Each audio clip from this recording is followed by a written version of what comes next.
Želimo vam dobro večer. Nadamo se da su svi naši gledaoci koji obilježavaju najveći hrišćanski praznik Vaskrs ugodno proslavili taj praznik i da ste ponovo večeras sa nama u emisiji Izazovi.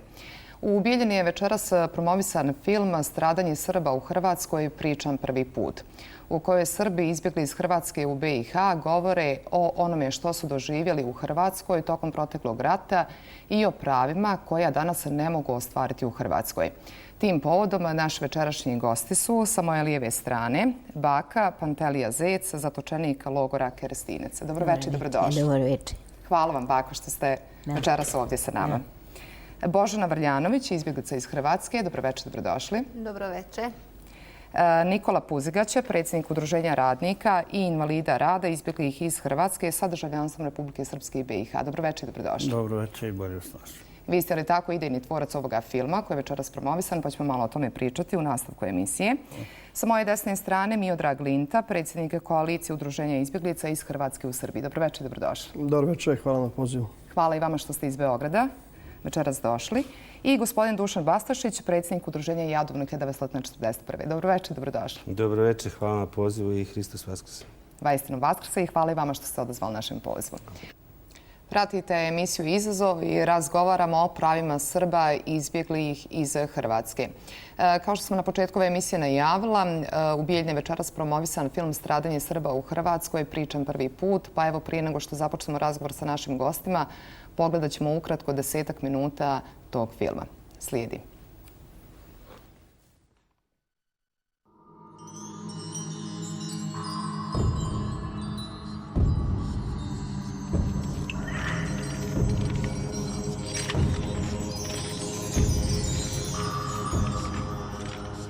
Ovo bismo morali riješiti. I jug i sjever. Riješiti na koji način? I to je sada tema naše rasprave. Da nanesemo takve udarce da Srbi praktično nestanu.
Ja sam bila sama Srpkinja od žena, a bilo je 22 muškarca. Pošto ove druge žene koje su imale djece, one su ostale u Crkvenici, znate. A ja nisam imala djece tada i tako da je mene poklo sa mužem. I kad smo došli tu veče u taj studentski, on se mene maltretirao na sve bože načine. Maltretiralo muža, tukli, svi tukli. Onda pjevalo one pjesme njihove svakakve i onda moj muž bio u Vukovaru, živio tamo imao strice, neke iz Vukovara tuko i svašta nešto i tako. Tuku si svačiji. I tu smo bili 3 dana i 3 noći. Ništa nam nije dali jesti. Samo nam vode donasu po noći. I 3. dan smo mi izašli, došli su oni i kaže ajte vamo. I mi smo ošli tamo neke suđe prali tamo neke krevete, pravo njima, njihovoj toj vojskom. I tu smo bili, kad smo se otuda vratili, onda se njih tuklu, bijeli, kantom zaljevali. Padao su na svijest, muškarci. A mene se odveli u WC tamo i silovali. Njih 3, 4, ne znam, samo koliko. Samo znam prvi da se zove Jure iz Iličke, iz Mostara. Tukli svak večer i otvarali nam promaje, pa nas kupali u ledenu vodu, pa pravili te promaje. Pa nema na što te ni izvodilo nas van, ono ovako bričina nas gole istera van da mi kopamo one betone. Ma joj, više ne znam šta više, šta nisu radili, tako su sve jedno svako večer ti 5,5 mjeseci. Svaku večer su nas vodili u tu sobu, tukli i progonili i tukli i mučili na sve načine zadnju večer. Valjda je to tako bilo suđeno. Uvedu me u tu sobu jednu i počeli me ovo čupat, ovo bradavice sa sisa. I onda to tako redom radili.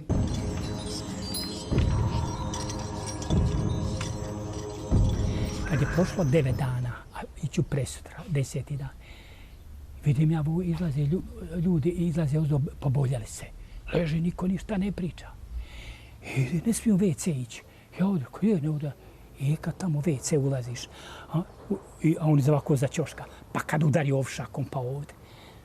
Nije ti više do WC-a, već onda neću dalje. Pobila nas u WC, nisam smjela ići. Ljudi su vršili nužde, a nije smjeli pobi iza ćoška. Stoji banda u šlemom. I ja sam se popeo na cisternu da vidim je li roba sva izašla. Kad sam se popeo na cisternu, u tom momentu su iza jodnog lječilišta, jodno lječilište i kemijska industrija Radonja u Sisku, tadašnja, su bili zid do zida. I iza jodnog lječilišta bio je zid veliki, su postavljeni na 2 minobacača. I kad sam se ja popeo na cisternu, ispaljene su 2 mine. Ja se jedan put malo uplašio, ali vidim šta se dešava i ja sve pravim se kao da ne vidim to. I u jednom momentu kad se okrenuo, ja vidim kamera. Prati moj teren, vamo i mene, i prati taj teren. I iza toga su nedugo još 2 mine ispaljene. I ja vidim sa autocisterne gdje mine padaju. 2 su pale u korito kupe, a 2 su pale na put koji ide od autovage do autopunilišta na Četu. I stvarno sugestivno, detonacije jake. Iza toga su počele sirene pištati po gradu Sisku. Policija je blokirala sve. Ja izlazeći, završavam posao, izlazim iz kemijske industrije Radonja.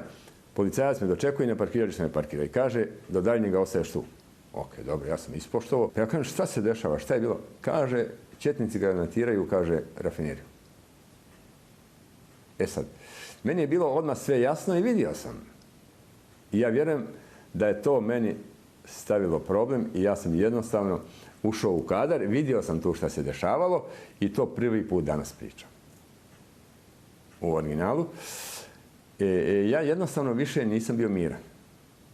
Za mnom se stalno jurilo, ali sam ja osjetio i prijatelji su me upozorili da me se juri. Da li je to za taj detalj ili možda još za nešto drugo, ja ne znam. Uglavnom, meni je ništa poznato bilo.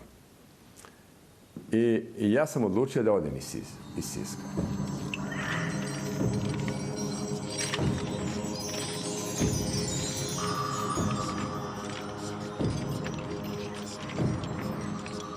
U tom periodu nije se moglo iz Hrvatske doći u Bosnu ili nije bilo telefonskih razgovora, nikakvih u stvari kontakata sa zapadnom Slavonijom, što postoje mnogi dokazi da je bilo nemoguće doći do bilo kakvih informacija. Međutim, vjerovatno iz straha za svoj život, pošto su mu prijetili na sve moguće načine, ako ne potpiše da svoju imovinu ne ostavlja Hrvatskoj državi ili pojedincu, da neće dočekati sljedeći dan ili sljedeće jutro. Tako se i desila da tako kažem, taj ugovor o zamjeni nekretnina. Sve dokaze o tim zamjenama mi imamo. tata 25. znači potpisuje ugovor, a 26. je već prebačen i izbačen iz Hrvatske. Pa otišli smo zato što nismo smjeli više čekati u svojim kućama, što su se približili, mi smo bili obakoljeni, da smo ostali, sve bi nas poklali. Mi smo otišli šumom, nismo ni išli pravim asfaltom. Mi smo šumom otišli pa prešli na vamo Slavonsku Požegu, šumom smo prešli, nismo išli asfaltom, kud ide asfalt. Tuda smo prešli, morali uteći. I ko je se sklonuo, taj je živ ostao, ko nije se sklonuo, to je sve poklato tamo. Mislili smo, ajde vraća se, niko ništa nije ponio sebe, nismo jeli, nismo ništa. Kad smo išli od Petrinje do Novoga, ma nemaš niđe ništa, ajde neko se ustruči pa donese tamo. Niti je ljekova, niti je nešto podijeli nam u autobusu, ali nije nam ni glad padala na pamet, granate sipaju sa strane, morate misliti kako je to, nije niko jadan gledao za glad, gledao da izvuče živu glavu. Mislim, ne mogu to da, ne daj Bože, ja mislim da sad ja to ne mogla pretrpiti. Eto.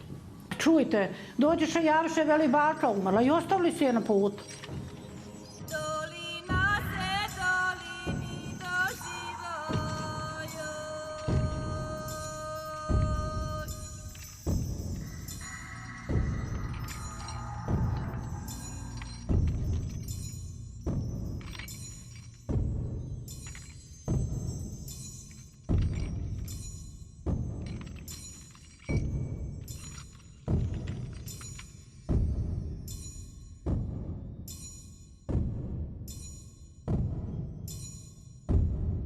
Ja kad sam išla u Hrvatsku i pokušavala da povratim tu imovinu, ljudi s kojim sam ja išla u školu su mi govorili, ako nemaš nekog na samom vrhu u Hrvatskoj državi, nemoj se džabe trošiti, nemoj džabe bacati pare.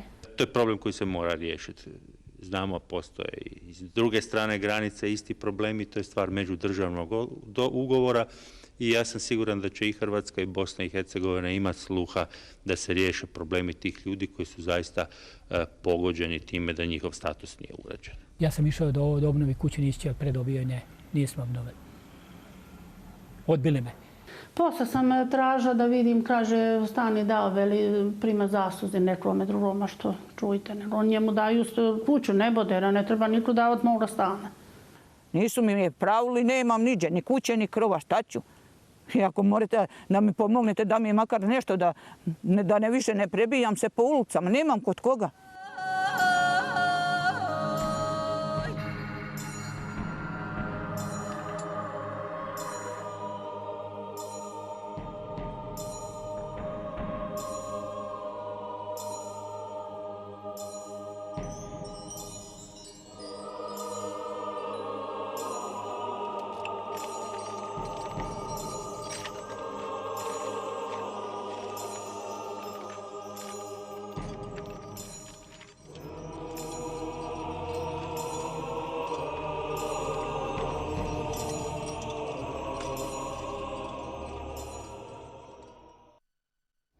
Bio je ovo dio filma Stradanje Srba u Hrvatskoj, pričam prvi put, koji je večeras promovisan u Bijeljini. Da napomenemo da je režiser ovog filma naš kolega snimatelj Mile Savić. Bako, evo vidjeli smo i vas u ovom filmu. Da. Vi ste bili zatočenik logora Kerestinec. Koliko je teško, evo, posle toliko vremena ponovo se prisjećati tih strašnih vremena? Bila sam najprije 11 dana u Željezari. Nakon 11 dana proveli su me u Keretinac, tamo iza Zagreba. Ali najprije da pričam ono kako su me iz kuće proveli. Mučeni. Juro Bradanac me tuko, bacio dole, gadio po meni. I tu ošamario me 2 puta, 3. I vraćali premetaštino, napravili mi kod kuće. Sve što je bilo gore, to dole, sve prnuli. I cijeli dan su me vozali kući, od kuće u Sup. Tako cijeli dan. Kad smo pošli kroz Sisak, prva ulica kraj Kupe, pitaju me, viču meni da mi jebu majku četničku.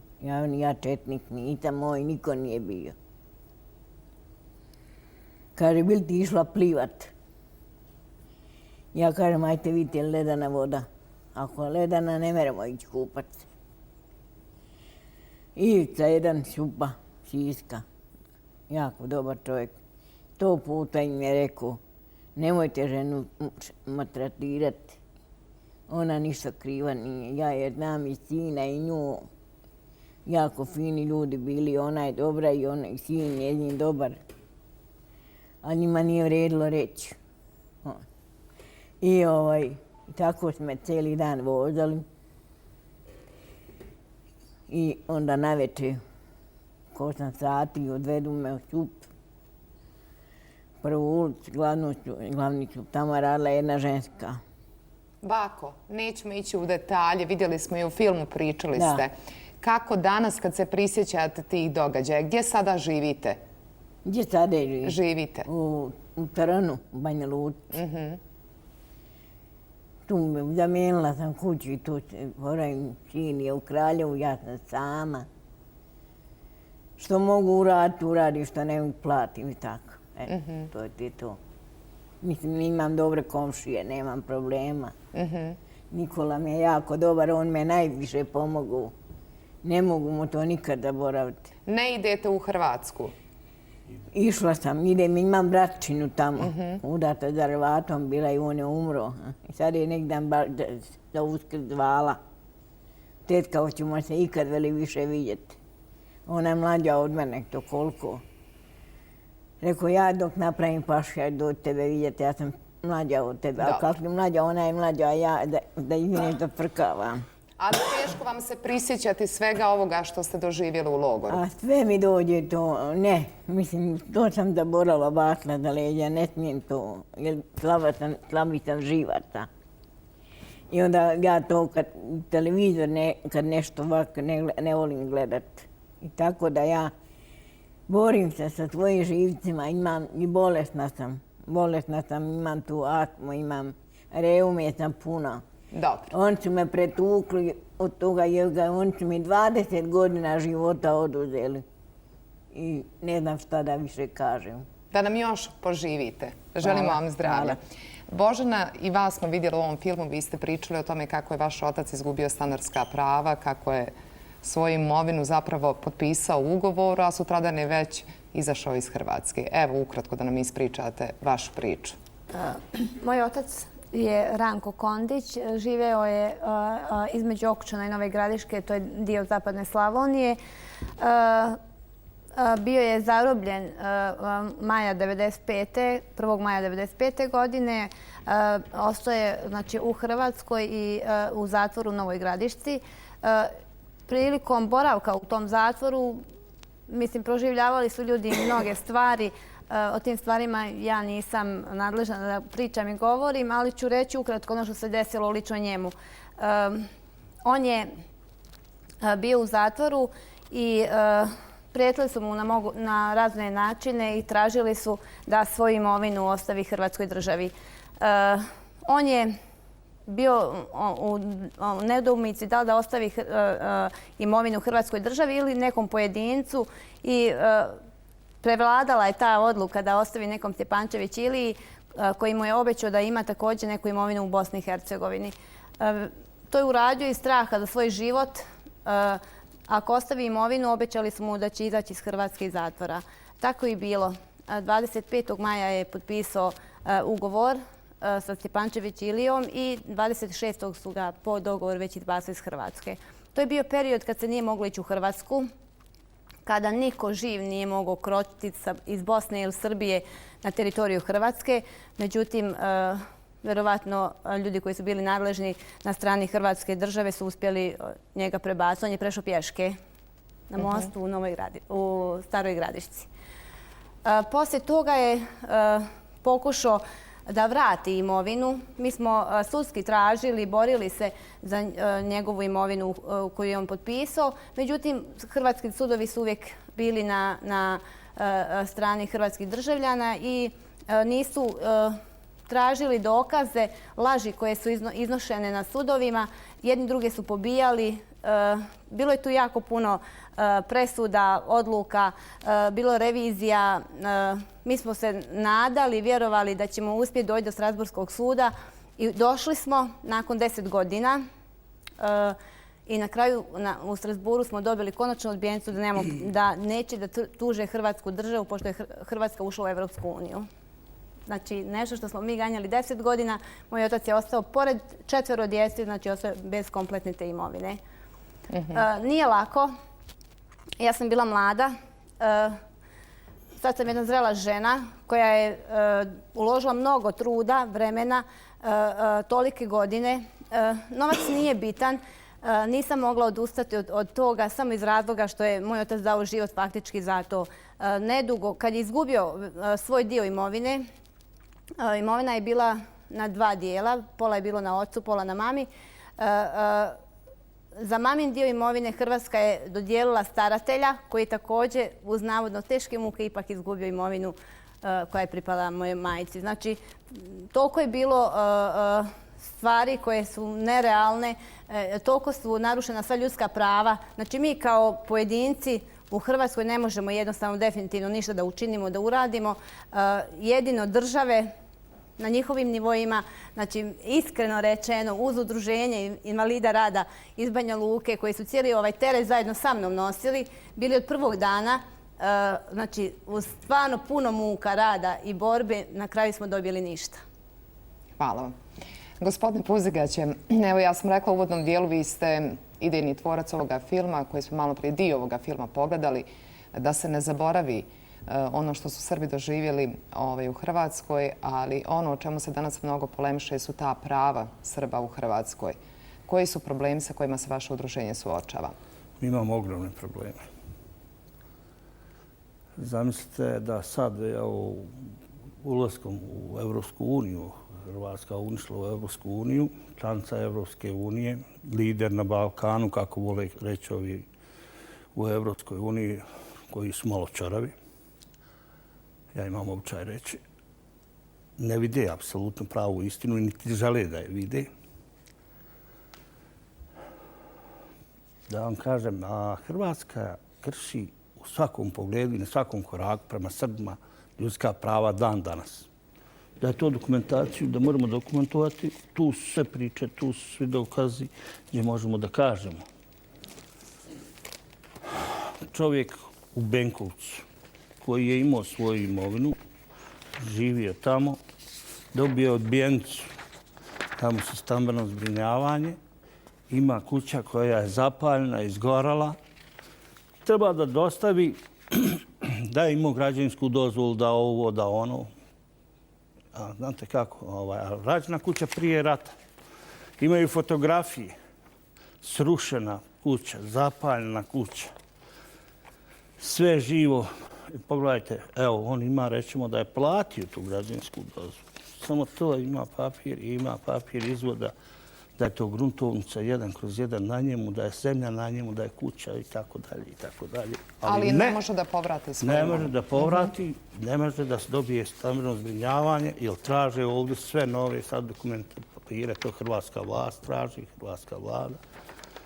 A da bi to ispoštovali, gospodin Josipović, predsjednik Republike Hrvatske, donio zakone koje on lično tamo 20 stranica ima da bi trebalo da ti ljudi podnesu te dokumentacije. Znate koliko bi to koštalo?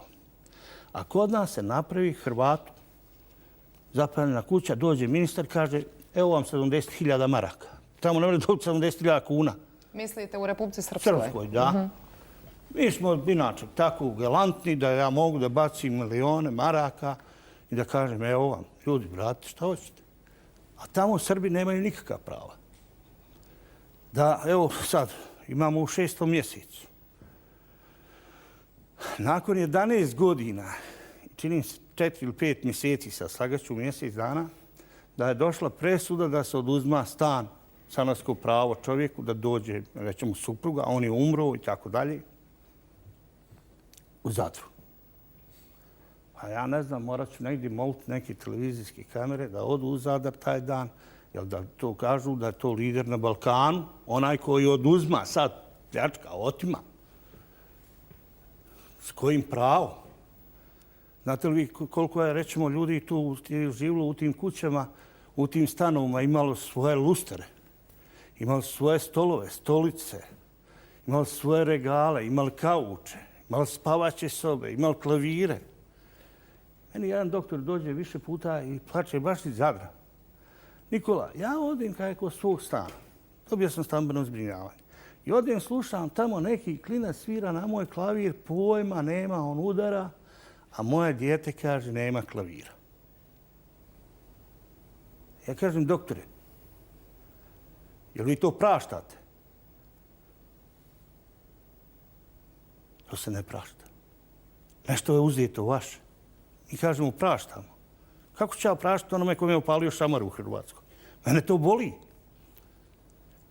Ja to ne merem. Ja to pamtim i ne merem praštati. Ne merem praštati šta se sve dešavalo. Dobro, razumijemo vaše ogorčenje, da čujemo i gospodina Lintu i vi također iz koalicije Udruženja izbjeglih Srba u Hrvatskoj. Koliko ima Srba izbjeglih iz Hrvatske u Srbiji? Pa prema našim, odnosno prema podacima Komisarijata za izbjeglice, ima zvanično 41.000 Srba koji imaju izbjeglički status, izbjegličku kartu i preko 250.000 Srba iz Hrvatske koji su izgubili izbjeglički status, imaju znači lične karte Srbije, ali znači to je brojka oko 300.000 Srba iz Hrvatske.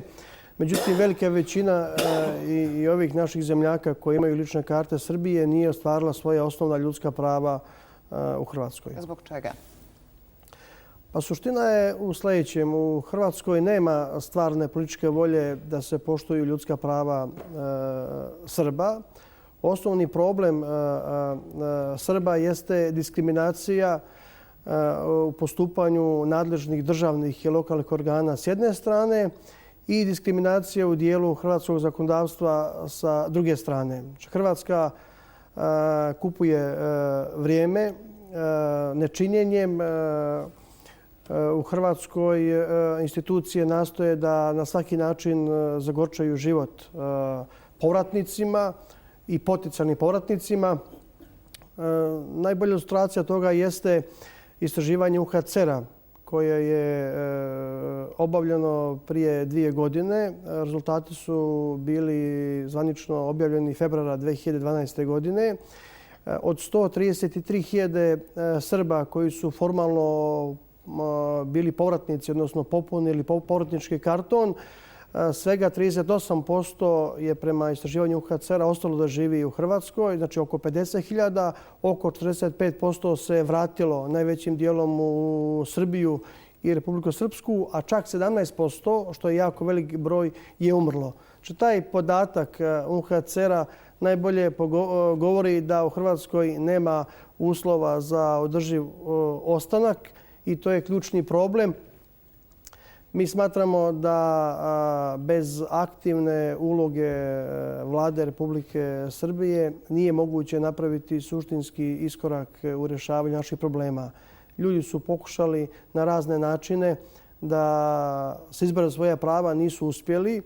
Činjenice pokazuju da pravnim putem nije moguće stvoriti svoja prava u Hrvatskoj. Hrvatska je napravila takav pravni sistem da vi prosto gubite na svim instancama, znači gubite na opštinskim sudovima, gubite na županijskim sudovima, gubite reviziju na Vrhovnom sudu, gubite na Ustavnom sudu ako podnesete ustavnu žalbu i onda se ljudi ponadaju da će svoje pravo ostvariti na Evropskom sudu ljudska prava u Strasburu. Međutim, šta se desilo? Hrvatska je izlobirala uz pomoć moćnih saveznika da Evropski sud za ljudska prava u Strasburu stane na stanovište da svi događaji koji se tretiraju u tužbama iz Hrvatske prije ratifikacije Europske konvencije o ljudskim pravima u Hrvatskom saboru, a ona je ratifikovana novembra 1997. godine, Europski sud neće uzeti u razmatranje. Pa naravno da svi događaji koji se desili, da se desili do 1995. 1996. godine.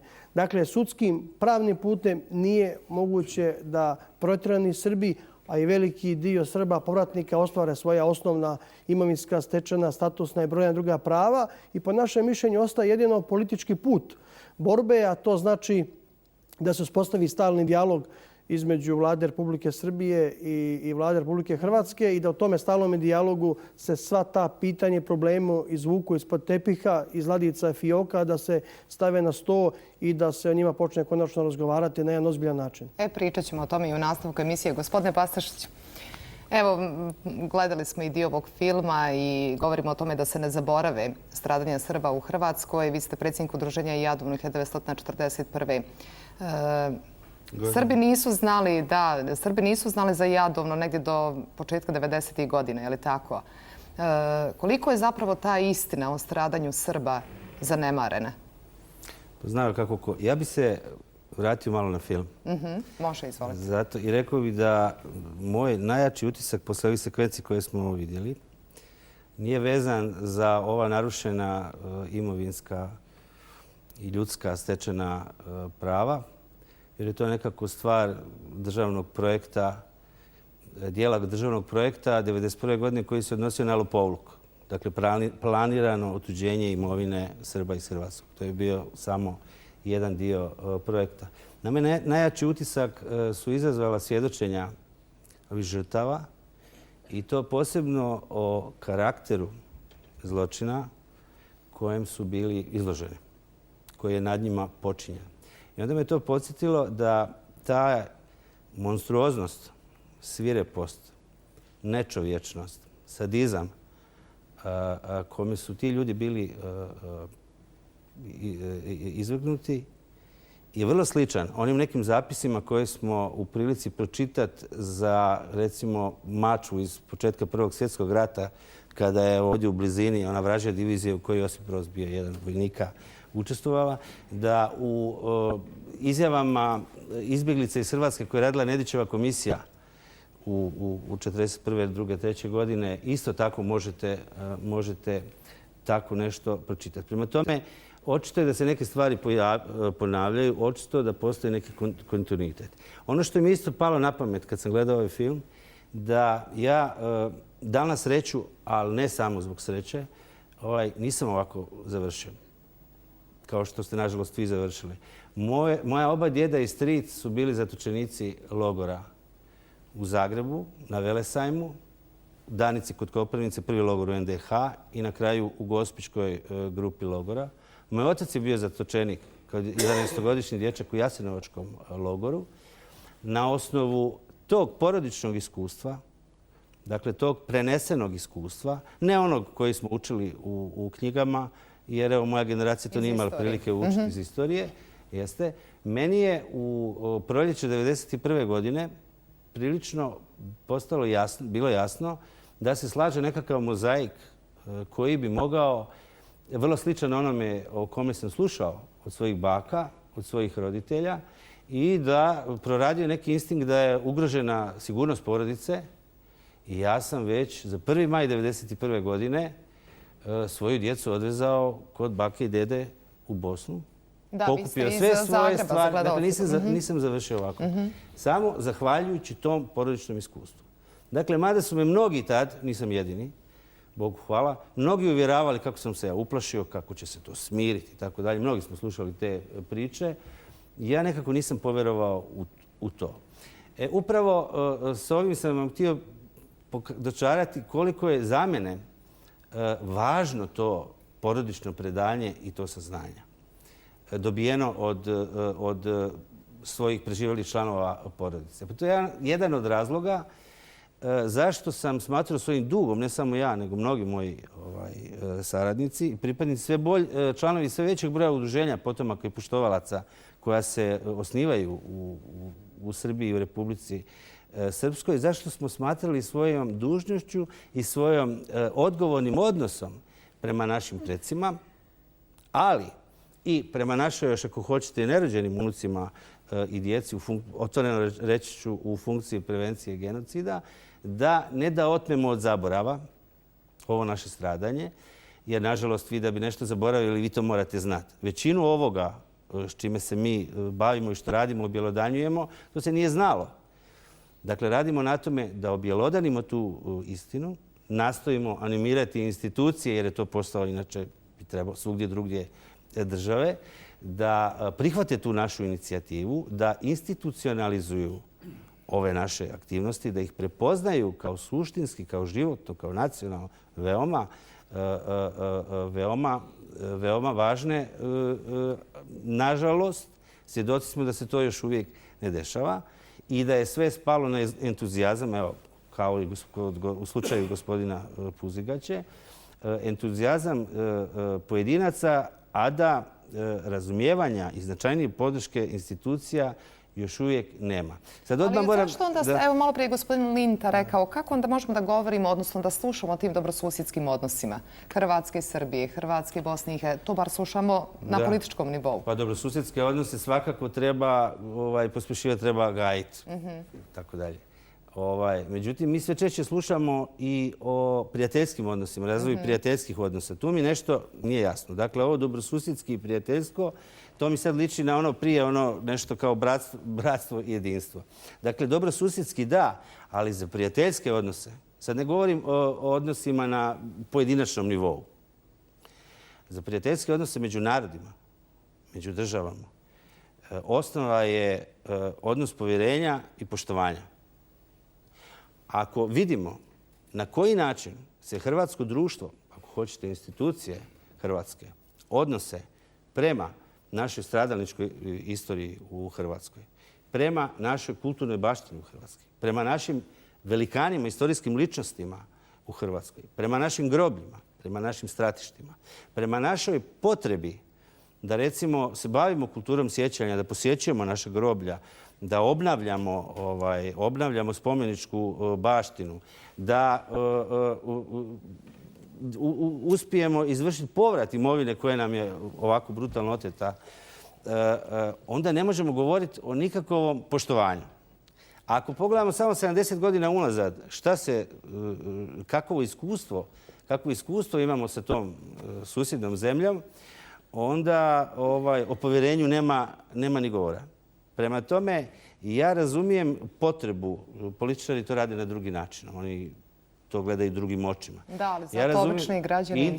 Političke interese, da. Mi, potomci žrtava i same žrtve, to osjećamo i na to gledamo na jedan drugi način i mislimo da zbog nekih, čini mi se, kratkoročnih, istorijski gledano, kratkoročnih interesa koji apsolutno to ne zaslužuju, spremni smo platiti jednu veliku cijenu, visoku cijenu zaborava. To si nikako ne bi smjeli dozvoliti.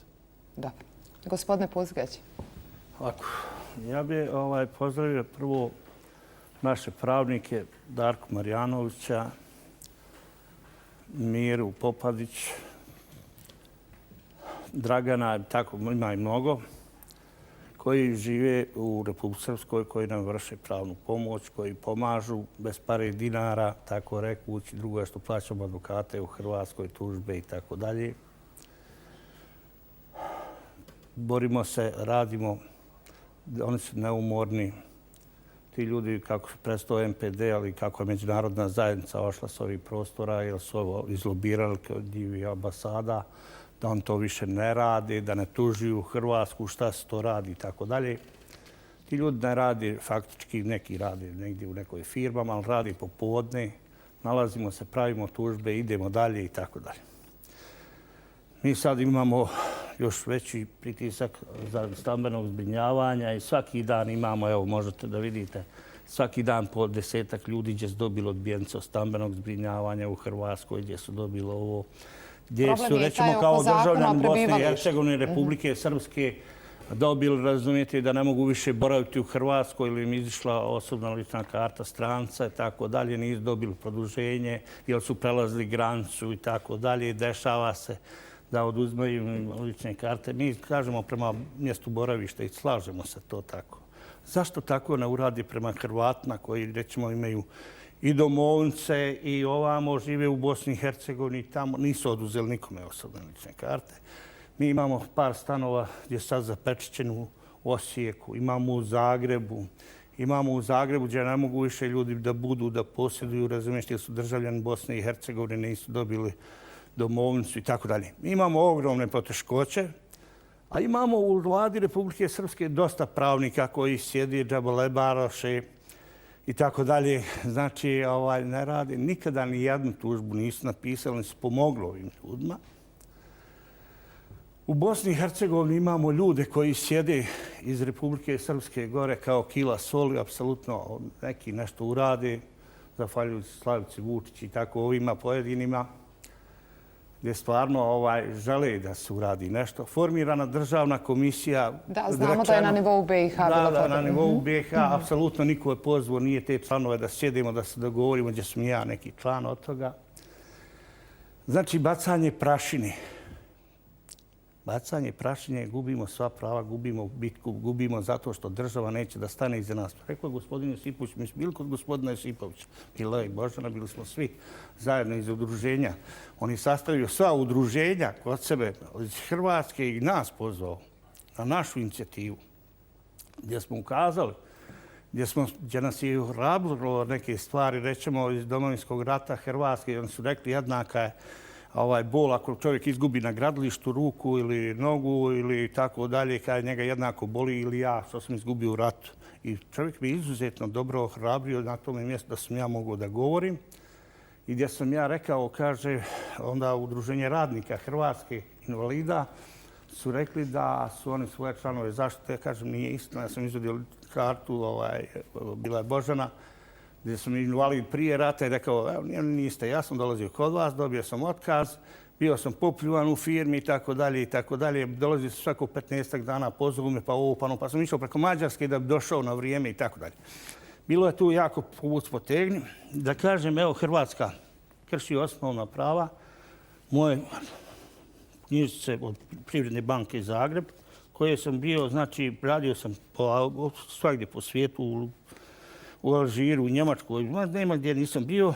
Pogledajte, mojih knjižica, imam ogromne pare. Kaže, šta hoćeš, gospodine Puzgaća, mi smo zato kupovali oružje. Šta vi hoćete, šta je? Propale su vaše pare. Kako mogu propasti kad je to u banci? A sjećate se šta je Hrvatska radila Sloveniji i šta su radili radi takvih stvari. Ali kad nas nema ko za zaštiti, mi smo pisali, evo, predsjedništvu Bosne i Hercegovine, sve 3 člana. Nije odgovorili nam nisu. Sad ćemo da idemo sa autobusima iz Prijedora i tamo da odemo pred Evropsku uniju, da odemo sve to. Mi napišemo gospodinu Josipoviću. Vjerujte da dobijemo najdalje za 2 mjeseca odgovor. A mi napišemo gospodinu ministru u Banja Luci za izbjeglice i raseljena lica pisma.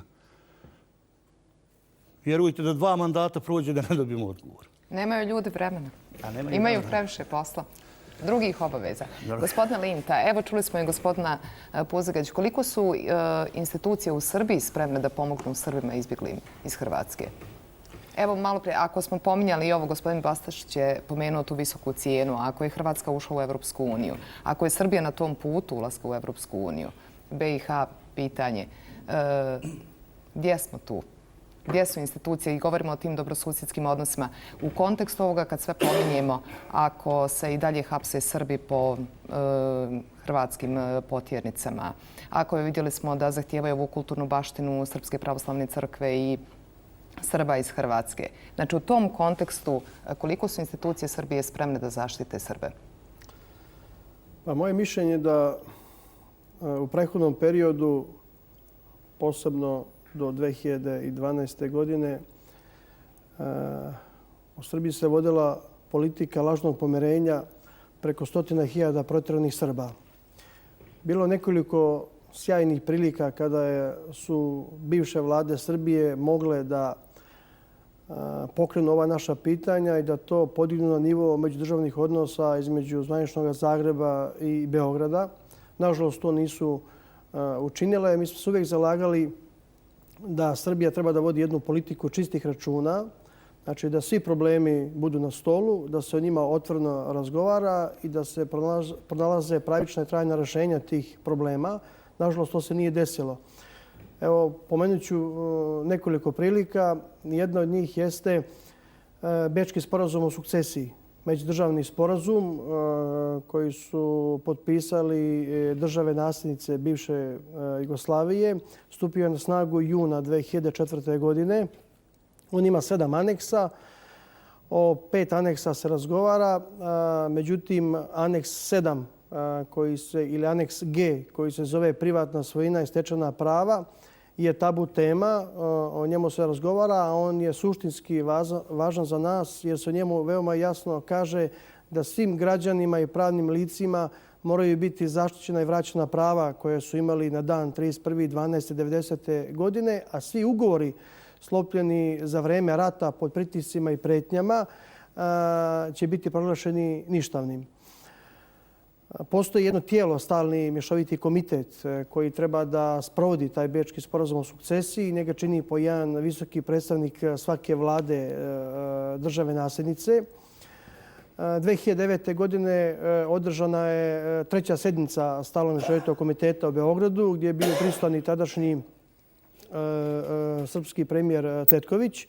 I Hrvatska je stalno od 2004. do 2009. odbijala da implementira, da sprovodi aneks G Bečkog sporazuma sa obrazloženjem da nije moguća direktna primjena, nego da je potrebno da države nasljednice međusobno potpišu bilateralne sporazume za njegovo sprovođenje. I Srbija je 2009. godine zajedno sa Slovenijom i drugim državama nasljednicima prihvatila hrvatski koncept i do kraja 2009. godine poslala jedan prijedlog bilateralnog sporazuma hrvatskoj strani. Od tada do danas Hrvatska nije odgovorila na taj nacrt Srbije.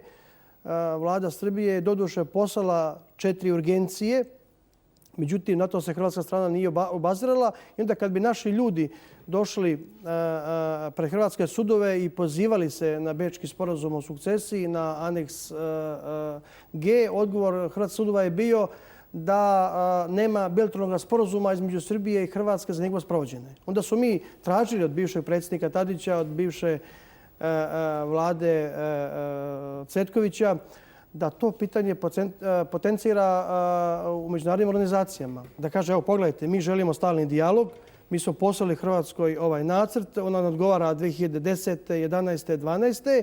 i mi sada tražimo pomoć Europske unije, Europskog parlamenta, Europske komisije, OSCE-a, Savjeta Evrope, Ujedinjenih nacija koji su depozitar Bečkog sporazuma o sukcesiji, da Hrvatska počne razgovore.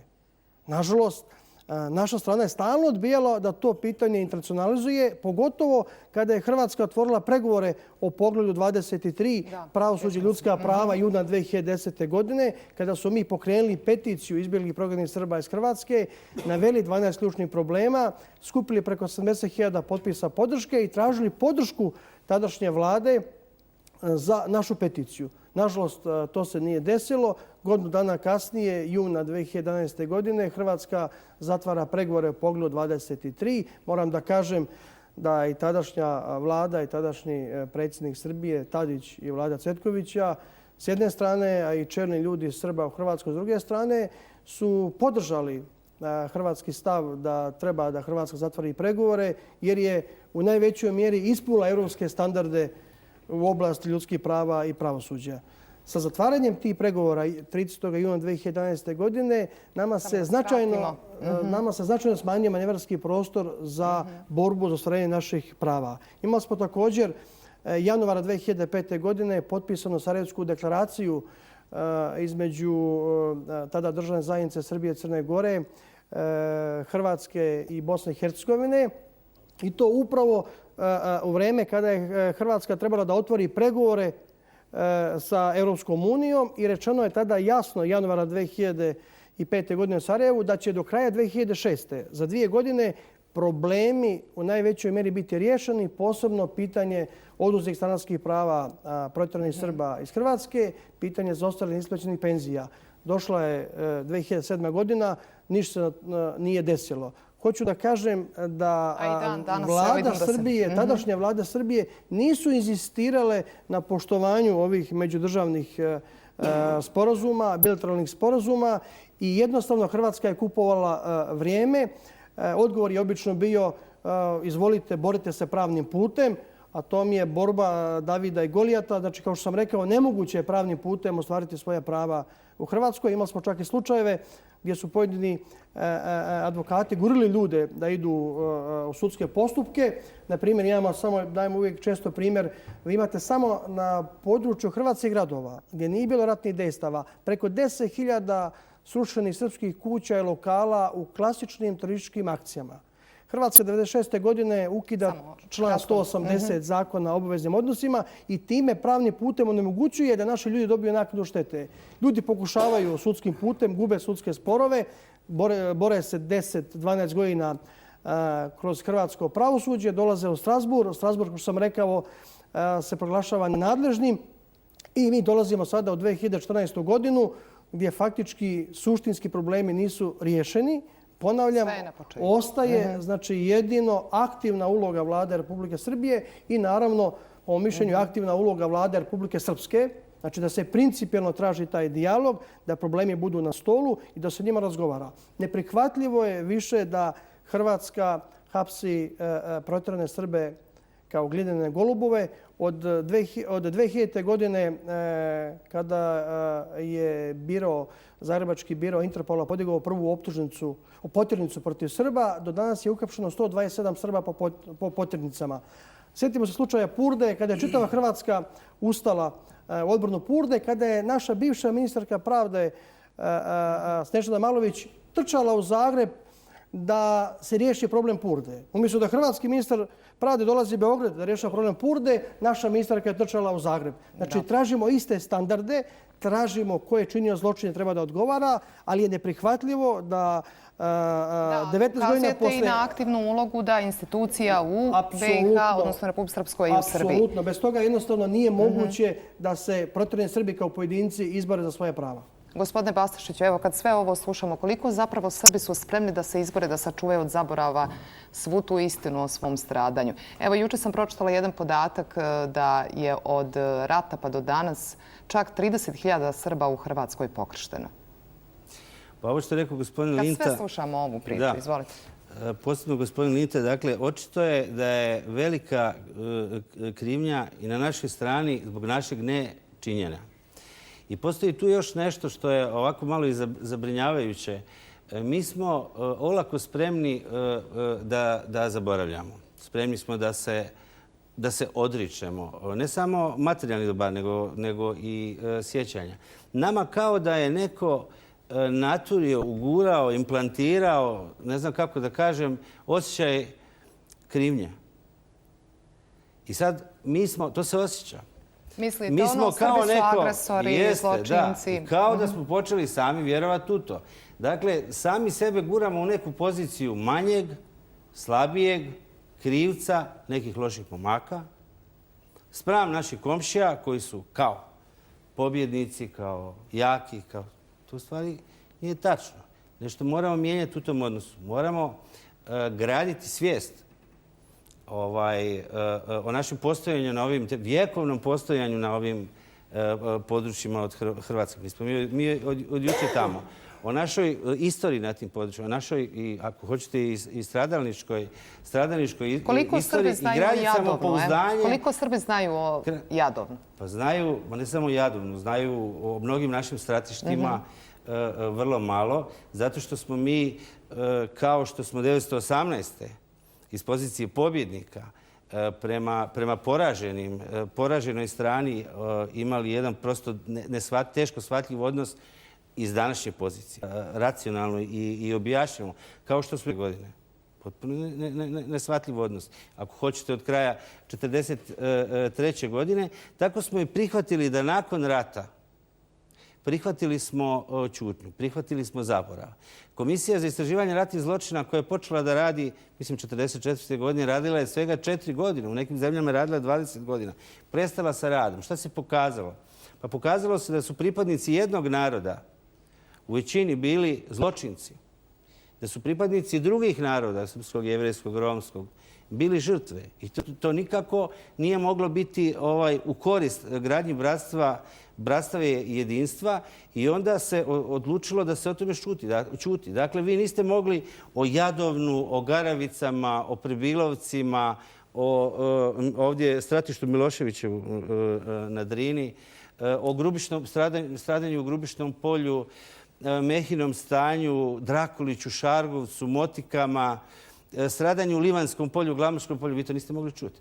Jedino Jasenovac, koji se zaista nije mogao sakriti pod tepih, je samo dijelom mu je poklonjena pažnja, odnosno uvršten je u udžbenike u naše obrazovanje Da li onda samo zapravo jednim bilo dijelom. neminovno ovo dešavanje ratnih 90-ih Naravno, godina? zato što nismo imali saznanja o tome šta nam se desilo. Nismo mogli da vjerujemo da se ovako nešto monstruozno može da nam se desi. Ono što je opasno, da mi nastavljamo kao nekom inercijom, da se odnosimo nakon ovog rata isto onako kao što su se odnosili i naši, ne znam, očevi, stričevi, nakon onog rata. Dakle, recimo konkretno u Republici Srpskoj, u kompetenciji ove teme, njegovanje kulture sjećanja, čuvanje od zaborava i tako dalje, u kompetenciji su ljudi koji su u vrlo ozbiljnim godinama, koji su svoj, ako hoćete, profesionalni mentalni sklop formirali u ono vrijeme i nastavljaju raditi isto tako. Šta to znači? Kako radići? Dakle, jedanput na godinu idemo ne u Jasenovac, ne idemo u Jasenovac. Mi smo se odrekli, mi smo se složili da raspolutimo Jasenovačko donjogradinsko stratište. Ovih dana niko iz Republike Srpske, ne znam, vjerujem, možda ni iz Srbije, neće ići u Jasenovac s one strane na komemoraciju, doći će u Donju Gradinu. A Jasenovačko donjogradinsko stratište je za vrijeme svog postojanja bilo jedinstven jedan kompleks. Njega sad dijeli međudržavna granica, dijeli ga i rijeka Sava. Ali u očuvanju sjećanja na Jasenovac i Donju Gradinu mi ne možemo se prihvatiti da se viđamo i srećemo samo jedanput godišnje sa ove strane. Druga stvar, mi i dalje nastavljamo kao i ono vrijeme da te žrtve i ta stratište, evo konkretno Jadovničko stratište koje se desilo ljeta 1941. godine kada nije bilo ni partizana, ni četnika, nikakvih ustanika i tako dalje. Žrtve koje su tamo stradale upravo su bile motiv njihovim porodicama da dignu ustanak, da se i dalje stavljaju u revolucionarni kontekst. Imamo blok reklama pa ćemo se vratiti. Pratite emisiju Izazovi. Bako, htjeli ste nešto da kažete? Mogu ja nešto reći? Recite, samo kratko. Od mene duguju 3 godine i 6 mjeseci penziju. I to još, to duguju penziju, non stop šalju. I sad sam platila 200 maraka kuna. Sudske takse. Izgubila sud u Zagrebu. A stalno mi šalju da ja njima da vi plaćate Hrvatskoj, aha. Da, a oni meni duguju 3 godine i 6 mjeseci penziju. Nisam dobivala što trebala da dojem. Jer sam zadnju penziju dobila kad me onaj dan, kad će me izvesti iz kuće. I odvesti u logor. Tada, to je bilo u drugom mjesecu, drugi mjesec, 11. datum. Dobro. Posle toga ništa nisam dobila, ni sad sam dobivam ja sad redovno. Mnogo je problema Srba. Gospodine Pastošiću, vas sam prekla prije reklama da završite. Htio sam ukazati na to da se mi obično bavimo najsvježijim slučajima, dakle ovog iz proteklog rata i bavimo se posljedicama. Mi smo potpuno zaboravili i ne spominju se maltene ona stradanja koja su se desila samo 50 godina prije ovog posljednjeg stradanja. Od ovog zadnjeg je prošlo već više od 20 godina. Ovo je bilo 50 godina prije toga. Dakle, prihvatili smo da imamo potpuno drugačiji aršin, recimo, prema žrtvama ovog rata i onog proteklog. Svi se nešto trudimo, što je dobro, da nađemo mjesta masovnih stradanja gdje je jedno tijelo zakopano i jedna žrtva. Kad to nađemo, to odmah ide na sud, procesuira se i tako dalje. Kad se naiđe na kosti za koje se pretpostavi da su iz onog rata, tu se ništa ne dešava. Mi smo prihvatili da su, složili se s tim da su jame grobnice. Recimo u Hrvatskoj apsolutno se niti ne lociraju mjesta masovnih zločina, a za neke od njih se zna gdje su. Recimo Šaranova jama na Velebitu se zna gdje je. Zna se da su kosti žrtava unutra. Mi čak održavamo neke komemorativne skupove tu što je van pameti jer to nije grobnica, to nije grobno mjesto. Niko se nije sjetio, potrudio da ekshumira te žrtve. Dakle, niko se nije sjetio da u Donjoj Gradini ekshumira žrtve. Nego smo nazvali u Donjoj Gradini ona mjesta gdje vidite ulegnuta zemlja, trava, gdje su ljudi poklani i pobijeni, a ne sahranjeni, da su to grobnice. Pa za jednu od njih kažu da je to dječje groblje. Strašno je šta smo si mi dozvolili. Ali, baveći se ovim posljedicama, mi smo zanemarili činjenicu da je u proteklom ratu samo nastavljen, ja bih rekao, vjekovni strateški plan eliminacije pravoslavnih Srba sa ovih područja. Zato sam vam postavila ono pitanje kada sam rekla o vjekovni plan koji je Srba. postao veoma aktualan početkom 20. vijeka, 1900. godine, u Zagrebu da se zaore istočna njiva. I vi ako pogledate unazad samo 70-80 godina, vi nemate ni jednog razloga i osnova da tvrdite da je taj strateški plan realizovan i da ovo zlo koje je iza nas, da je to posljednje zlo.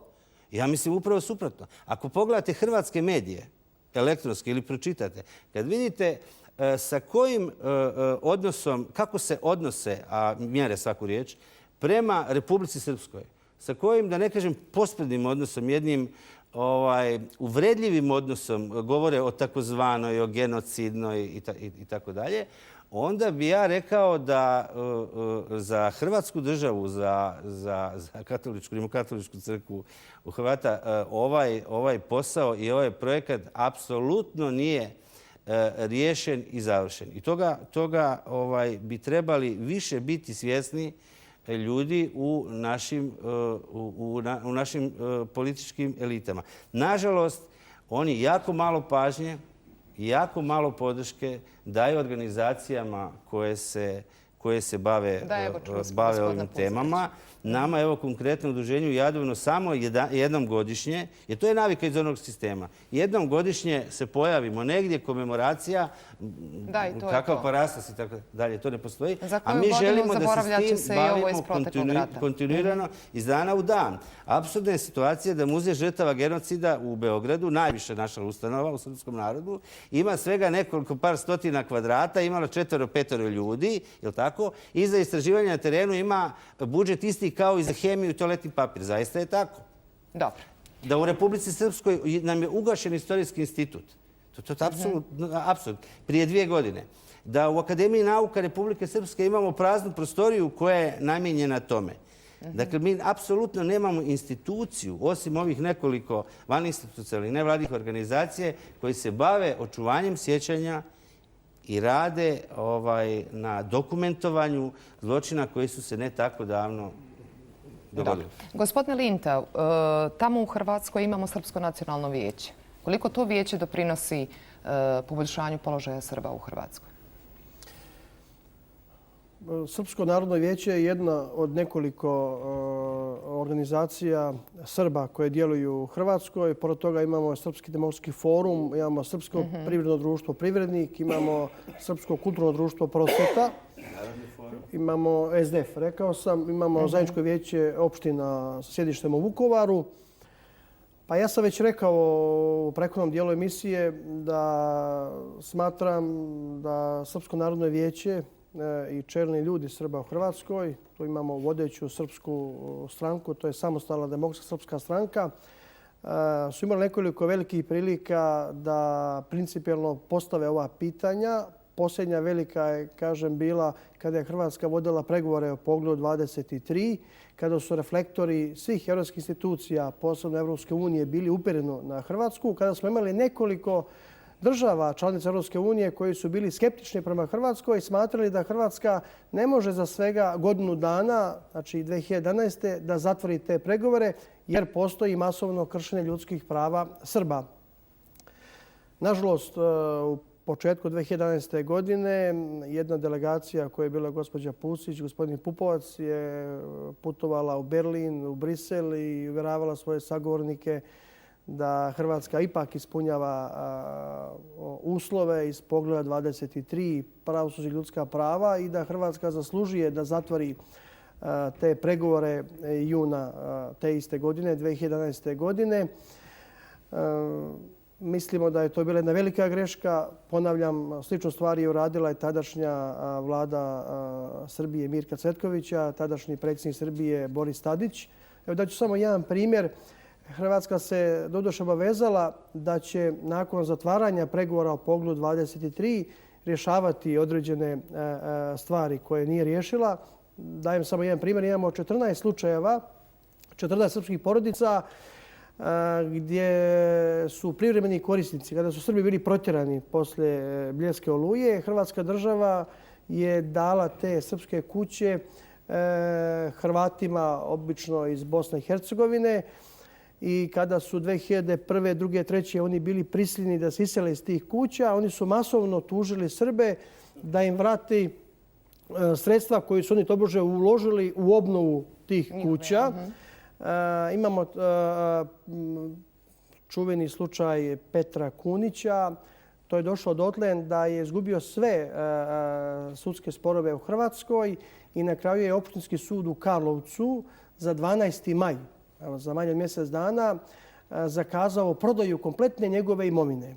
Naime, sud je naložio da Petar Kunić mora prirodnom korisniku Hrvatu koji je bio u njegovoj kući, to je znači selo Zagorje, opština Krnjak na Kordunu, da mora da isplati ukupno 1.300.000 kuna, oko 185.000 evra, a njegova imovina je procenjena na 1.310.000 kuna. Znači, kompletna njegova imovina je procenjena na onaj iznos koji mora da isplati Vinku Petroviću, prirodnome korisniku. I sada dolazi 12. maj da se njegova kompletna imovina proda. Imamo slučaj Milice Miladinović koja je imala stan, koja je imala stanarsko pravo, koja je oduzet u Zagrebu. Imala je kuću u Stubičkim Toplicama, opšta Donja Stubica u Zagorju.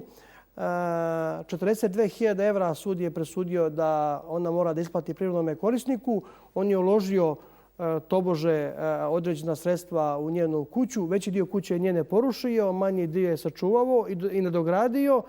I sada Hrvatska država ne može da je obnovi tu kuću jer je on tužio Milicu Miladinović i sada ima zabrana prodaje i rada na toj kući.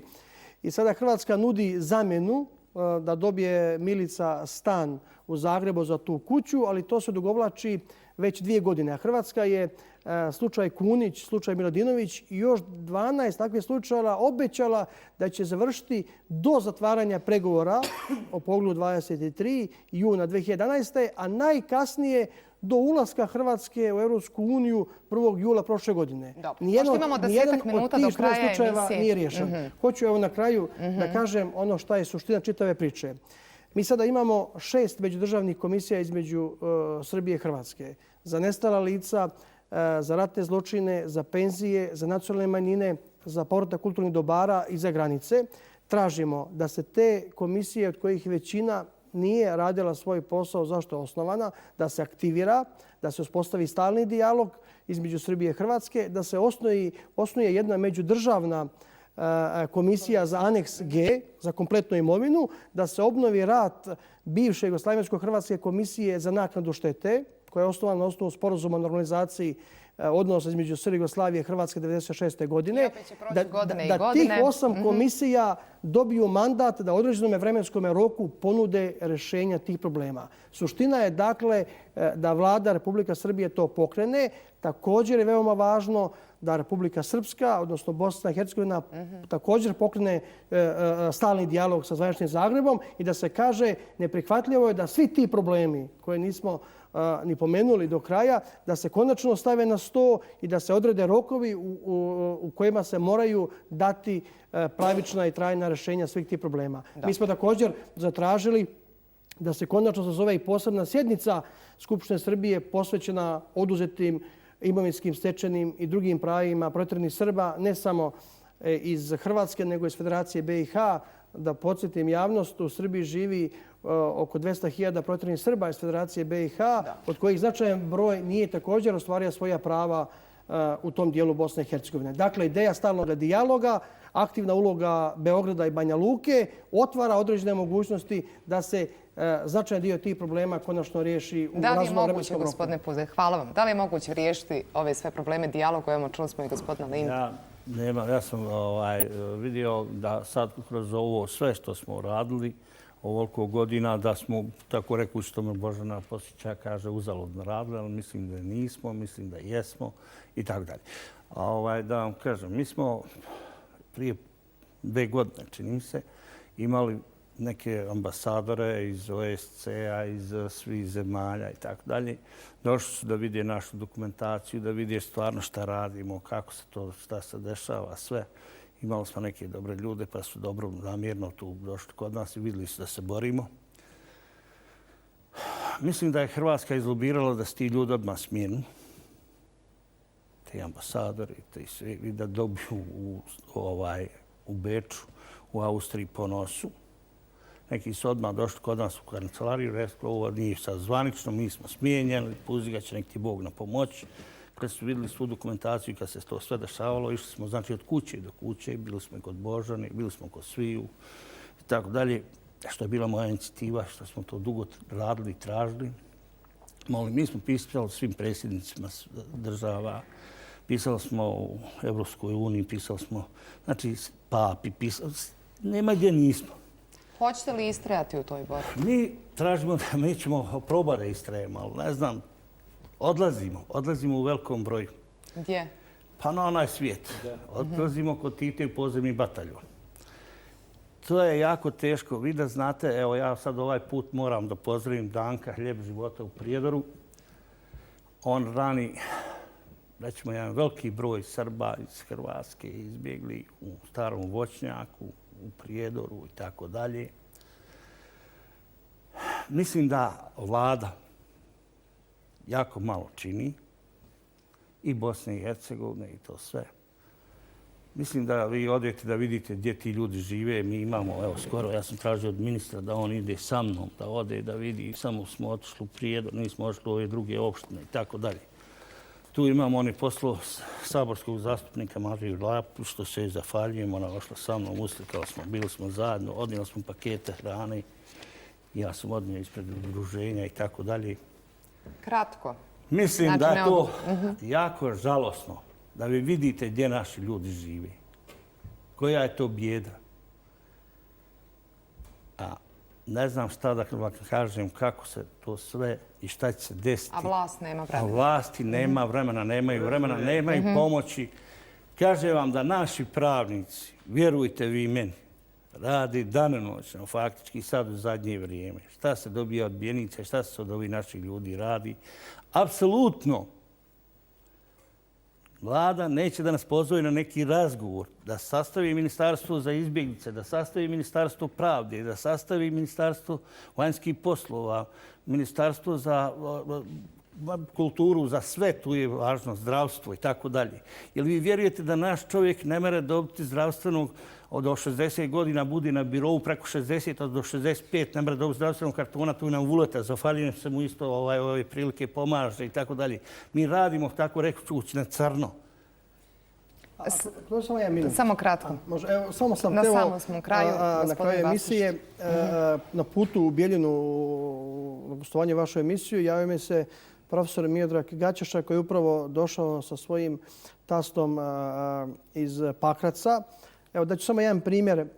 Imamo 60 srpskih porodica u zapadnoj Slavoniji kojima je Hrvatska država obnovila kuće. Međutim, jedan značajan broj ljudi zbog toga što nema realne ekonomske uslove da živi je povremeno boravi u Srbiji ili Republici Srpskoj. Hrvatska je podignula tužbe, oni su gubili u sudskim sporovima i dobili su presude da moraju da vrate uložena sredstva od strane Hrvatske države, Hrvatskoj državi. Primjer od profesora Gaćeša je njegov tast Stevan Lazić. Je dobio presudu da mora da vrati 50.000 evra koje je tobože Hrvatska država uložila u obnovu njegove kuće. Sada se vratio, sad se vratili iz Pakraca i digli su 6 zaostalih penzija, pošto dižu 2 puta godišnje. 1/3 penzije sada Hrvatska država uzima Stevanu Laziću i mnogim našim ljudima da bi nadoknadila tih 50.000 evra. Evo, govorimo samo primjer diskriminacije od strane institucija. Koje nismo ni uspjeli da pomenemo večeras. Gospodine Bastašiću, završna riječ.